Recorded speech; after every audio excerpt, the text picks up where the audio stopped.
Hello বন্ধুরা, আসসালামু আলাইকুম। আমি মুবারক। আমি কাজ করি কেরালাতে। দেখুন, এই কাজটা কেরালার শেষের দিকে চলে এসেছে, আর কিছুটা বাকি আছে।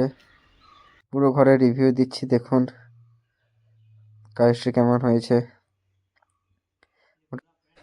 কাজটি যদি ভালো লাগে একটা লাইক করবেন, শেয়ার করবেন এবং সাবস্ক্রাইব করবেন। এরকম আরও নতুন নতুন ভিডিও পেতে এই চ্যানেলটি সাবস্ক্রাইব করে রাখুন। অনেক রকম কাজ শেখানো হয়। যদি নতুন কেউ শিখতে চান তাহলে এই চ্যানেলে জুড়ে থাকুন, আপনারা শিখতে পারবেন দেখেই। একদম বুঝিয়ে বুঝিয়ে বলে দেওয়া হবে। আর এটা আমার প্রথম ভিডিও, আশা করছি আপনারা একটু সাপোর্ট করবেন। দেখুন কাজটা।